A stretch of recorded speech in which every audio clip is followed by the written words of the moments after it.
आप देख रहे हैं जी सलाम और हम पेश कर रहे हैं सलाम दक्कन। कर्नाटक काबीना की तौसी को लेकर जारी कयास आराइयों को खत्म करते हुए सीएम कुमारस्वामी तारीखों का ऐलान कर चुके हैं। उनका कहना है कि रियासती हुकूमत को किसी तरह का खतरा नहीं है। इस मौके पर उन्होंने कहा कि आने वाले 10 अक्टूबर को रियासती कैबिनेट की तौसी की जाएगी। वाज़ेह है कि आम इंतखाबात से पहले रियासती कैबिनेट की तौसी की खबरें सरगर्म थी। हालांकि नई नाराजगी से बचने के लिए इसे 2019 के बाद होने की बात कही जा रही थी, लेकिन अरकान की नाराजगी को देखते हुए सीएम कुमारस्वामी ने बाकायदा तौसी की तारीखों का ऐलान कर दिया है।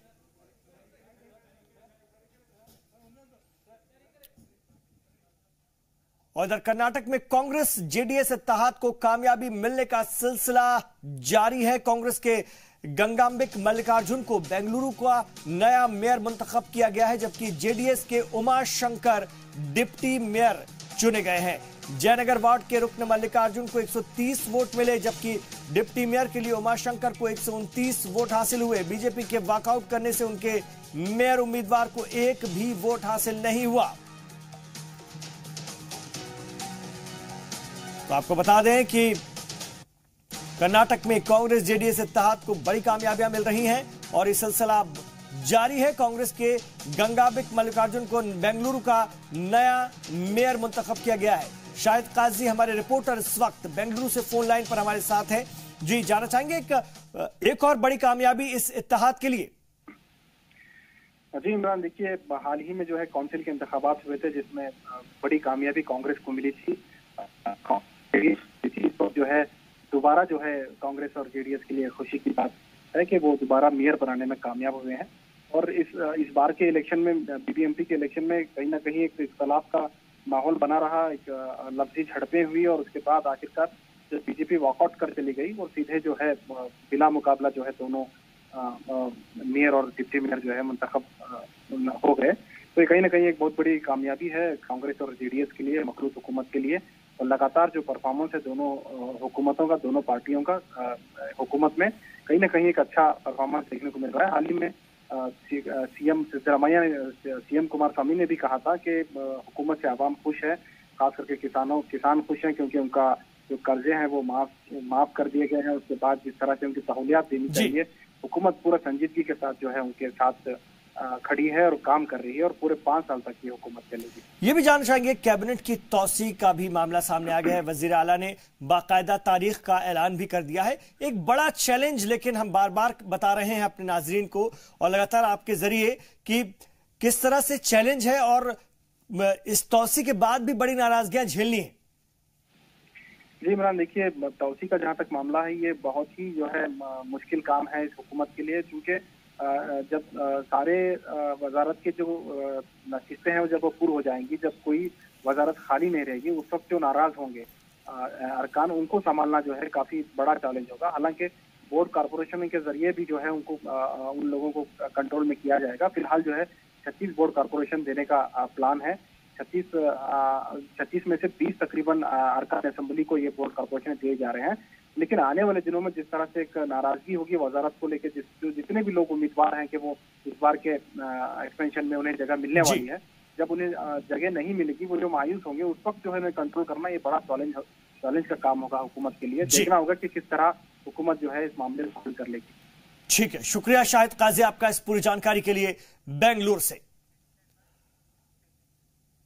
कर्नाटक में एक बार फिर जी सलाम की खबर का बड़ा असर हुआ है। गुज़िश्ता 7 अगस्त को ड्रग्स के खिलाफ दिखाई गई खबर के बाद हुकूमत और इंतजामिया हरकत में आई है। इससे पहले रियासती बजट को लेकर भी जी सलाम अक़लियतों की आवाज बना था। देखिए बेंगलुरु से यह खास रिपोर्ट।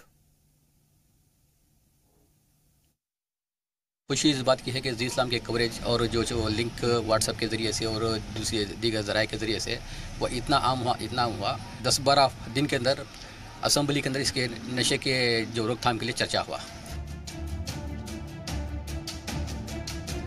बेंगलुरु में नशे के खिलाफ मुहिम छिड़ती नजर आ रही है। हुकूमत के अलावा पुलिस, महकमा और समाजी तंजीमें भी सामने आई हैं। हालिया दिनों में ये कारोबार मुस्लिम अक्सरियती इलाकों में तेजी से बढ़ता नजर आया है। नौजवानों के नशे के आदी होने की खबर जी सलाम ने 7 अगस्त को दिखाई थी, जिसके सोशल मीडिया पर वायरल होने के बाद इसकी आवाज असेंबली में भी गूंजी। नतीजा ये रहा कि आज बेंगलुरु में ही नहीं बल्कि पूरी रियासत में समाजी तंजीमें आवाज उठाने लगी हैं और लोग जी इस्लाम का शुक्रिया अदा कर रहे हैं। तो मुझे खुशी इस बात की है कि जी इस्लाम के कवरेज और जो लिंक व्हाट्सएप के ज़रिए से और दूसरी दीगर ज़राए के ज़रिए से वो इतना आम हुआ 10-12 दिन के अंदर असम्बली के अंदर इसके नशे के जो रोकथाम के लिए चर्चा हुआ। नशे के रोकथाम के लिए असल में चर्चा हुआ। उसके बाद फिर हमारे कर्नाटक के होम मिनिस्टर और सारे स्टेट लेवल की पुलिस की आला अफसरों की मीटिंग कॉल की और उनको इंस्ट्रक्शन दिया गया कि मतलब ड्रग्स के जो जितने भी कंप्लेंट हैं उसको सख्ती से निपटाया जाए। नशे के खिलाफ जी इस्लाम की इस आवाज में रियासती पुलिस ने भी अपनी आवाज मिलाते हुए कार्रवाई शुरू कर दी है। शहर के आईजीपी नंजुंडा स्वामी ने से नो टू ड्रग्स की मुहिम का आगाज किया, जिसके तहत रैलियां और दीगर जराए से आवाम को बेदार करने की कोशिश शुरू हो गई है। से नो टू ड्रग्स, मादक वस्तुಗಳಿಗೆ ಬೇಡ ಎನ್ನಿರಿ। जी इस्लाम हमेशा समाज के फलाह के लिए आवाज उठाता रहा है। इससे पहले रियासती बजट में अक़लियतों का जिक्र न होने पर भी सबसे पहले आवाज उठाई थी, जिसके बाद वजीर आला कुमारस्वामी ने माफी मांगते हुए एडिशनल बजट का ऐलान किया। आगे भी हमारा मकसद आवाम की आवाज हुकूमत के ऐवानों तक पहुंचाना ही बना रहेगा। जी इस्लाम हमेशा आवाम के हक में आवाज उठाता रहा है। इससे पहले कर्नाटक असेंबली में बजट में अक़लियतों को नजरअंदाज करने के खिलाफ जी इस्लाम ने मुहिम चलाई थी। उसके बाद वज़ीर आला कुमारस्वामी ने माफ़ी मांगते हुए अक़लियतों को एडिशनल बजट भी जारी किया था। फिलहाल कुछ ही दिन पहले जी इस्लाम की जानिब से ड्रग्स मुखालिफ मुहिम को आवाम के सामने पेश किया था। यहाँ के ख़ास करके मुस्लिम इलाकों में नशीली चीज़ों का बाज़ार गर्म है। इसकी मुखालिफत में जो चलाई गई मुहिम थी उसमें कहीं ना कहीं जी इस्लाम को कामयाबी मिली है। हुकूमत और महकमा पुलिस इसमें पूरी तरह से सख्ते में आ गई है और पूरी तरह इसमें जुट गई है। नशे के खिलाफ शुरू हुई मुहिम की बागडोर संभाल रहे एडिशनल पुलिस कमिश्नर नंजुंडा स्वामी से बात की हमारे नुमाइंदे शाहिद काजी ने। बेंगलुरु में नशीली चीज़ों खास करके जो ड्रग्स के इस्तेमाल के लिए पूरी तरह से रोक लगाने की एक मुहिम चल रही है। जी इस्लाम ने भी इस मुहिम में कहीं ना कहीं आगे बढ़कर इस मुहिम को चलाया था। उसके बाद जो है यहाँ की महकमा पुलिस की जानिब से भी बहुत बड़े पैमाने पर जो है ये मुहिम चल रही है। इस वक्त महकमा पुलिस के एडिशनल कमिश्नर नंजुंडा स्वामी साहब हमारे साथ हैं। ये इस मुहिम के काफ़ी अहम रोल इनका है और रूहे रवां हैं इस मुहिम के। उनसे बात करते हैं। नंजुंडा साहब ये बताएं कि से नो टू ड्रग्स का एक मुहिम आपने शुरू किया है। जी इस्लाम ने भी इससे पहले एक स्टोरी बनाई थी जो बहुत बड़े पैमाने पर यहाँ वायरल हुई थी, लेकिन आज ज़रूरत है हर कम्युनिटी के नौजवान जो है ड्रग्स में जो है मुब्तला हो रहे हैं। ये आप जो बोल रहे ठीक है। यंगर जनरेशन जो है नशीली चीज़ों को लेके बर्बाद हो रहे हैं। इसको रोकने के लिए और जो नशीली चीज़ों को बेच रहा है, इस्तेमाल कर रहा है, ट्रांसपोर्ट कर रहा है, इन लोगों पर केस लगा के उसको कानून के हवाले में डाल के ये जो नशीली चीज़ को ख़त्म करने के लिए ये जो रैली चल रहे हैं और अभियान चल रहा है और हमारा पूरा पुलिस डिपार्टमेंट ये रैली में हिस्सा ले रहा है। और हम जो नौजवान है, यूथ्स है, वो सारे लोगों को हम बताते हैं से नो टू ड्रग्स, मादक वस्तुಗಳಿಗೆ ಬೇಡ ಎನ್ನಿರಿ। ऐसे दूसरे बहुत सारे ऑर्गेनाइजेशंस और इंस्टीट्यूशंस, कॉलेजेस, स्कूल्स वहाँ के बच्चों के साथ और स्टूडेंट्स के साथ, टीचर्स के साथ हम ये अभियान कर रहे हैं, ये रैली को कर रहे हैं।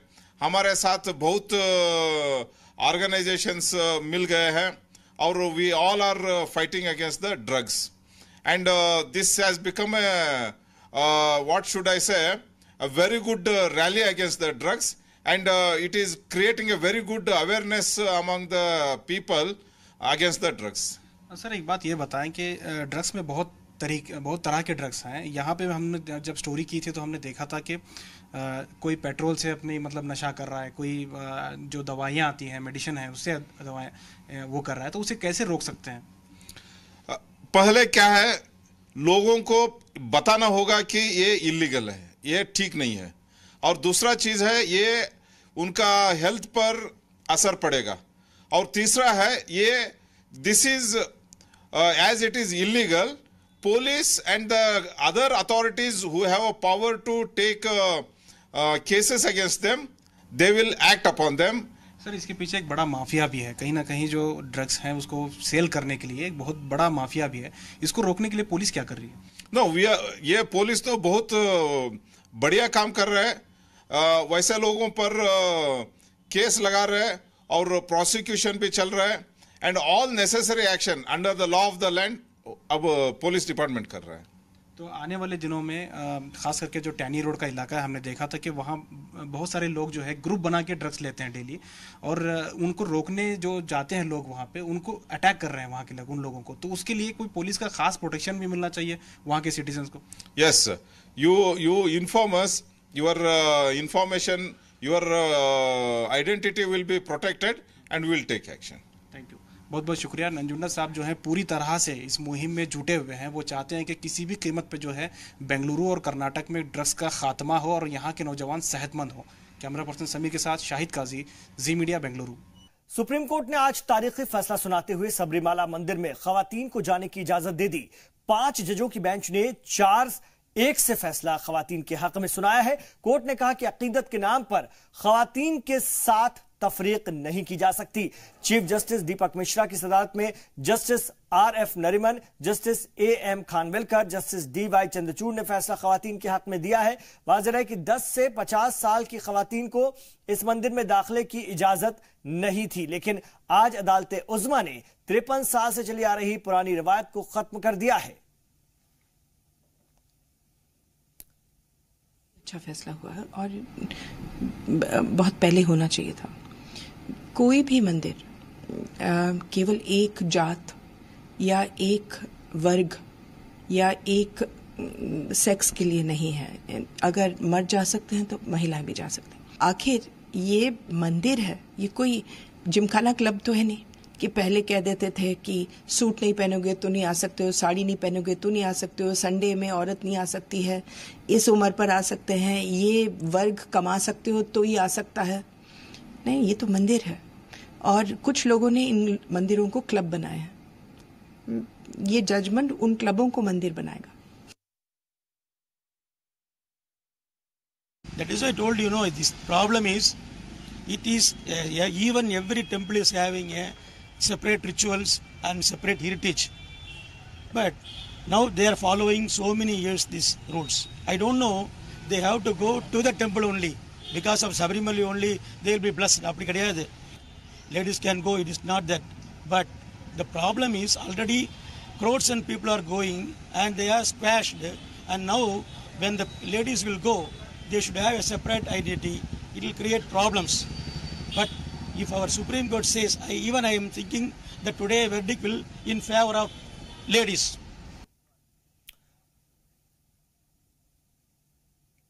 पीएम मोदी के खिलाफ नाज़िबा अल्फाज लिखने पर बीजेपी की जानिब से शिकायतों का दौर जारी है। आज तमिलनाडु के बीजेपी लीडरान साइबर क्राइम के दफ्तर पहुंचकर कांग्रेस लीडर स्पंदना राम्या की शिकायत करने पहुंचे थे।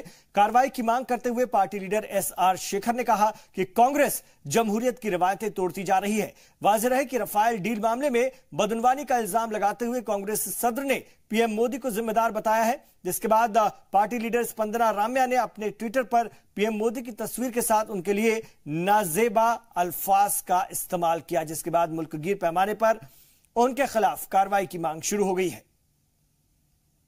In the name of freedom of expression and freedom of speech, the IT cell president of Congress, the former cine actress, the former MP from Karnataka, gone to the lowest level of denigrating the Prime Minister's office. She had given a tweet depicting Prime Minister as thief. He is writing on his head on his own. So this is intolerable. This cannot be tolerated. The Bharatiya Janata Party has given a complaint in Coimbatore cyber crime to take immediate action against her and arrest her immediately. जी सलाम पर खबरों का सफर जारी है।